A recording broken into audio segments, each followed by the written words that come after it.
Bonjour, c'est Mathieu du service du patrimoine. Aujourd'hui, dans Patrimoine à la loupe, nous allons nous intéresser à l'histoire de l'église Sainte-Marie qui a connu mille et une vies.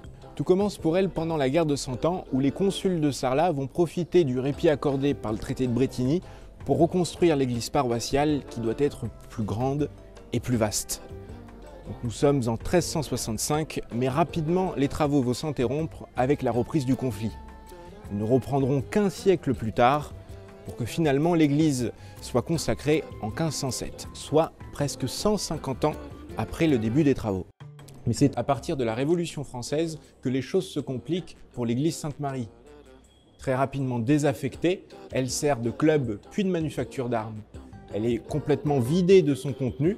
Il reste d'ailleurs peu de mobilier. Peu de mobilier a été sauvé, à l'exception de la Pietà qui se trouve maintenant à la cathédrale, sculptée en 1648 par Louis Gillet, ou encore des panneaux représentant des apôtres avec des phylactères qui se trouvent dans la chapelle sud du grand chœur de la cathédrale.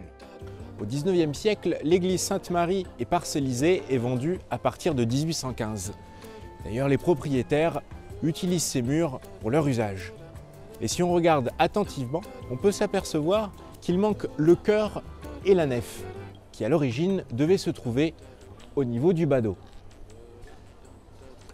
À la fin du XIXe siècle et pendant le XXe siècle, l'église Sainte-Marie a connu plusieurs affectations, telles qu'une usine de salpêtre, une boulangerie, un commerce de charbon, un hôtel des postes et même un dispensaire.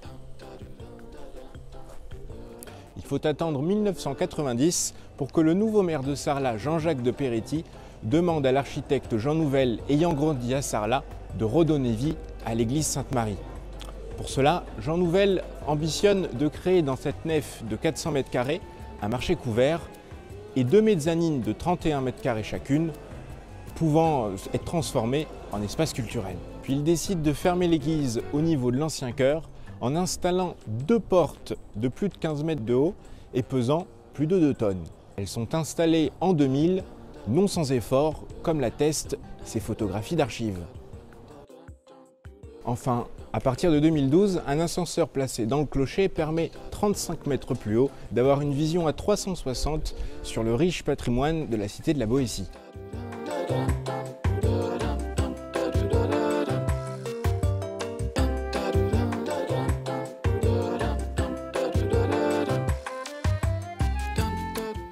On peut y découvrir les toits en lauze caractéristiques de notre région. Et si d'ailleurs vous aussi, vous voulez découvrir Sarlat vue du ciel, l'ascenseur panoramique qui fête cette année ses 10 ans est ouvert de Pâques jusqu'à la Toussaint.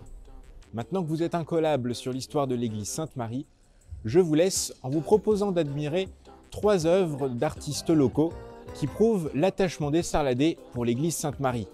Voici l'œuvre de Lucien de Maleville, de Jean Vigourou et d'Alain Carrier.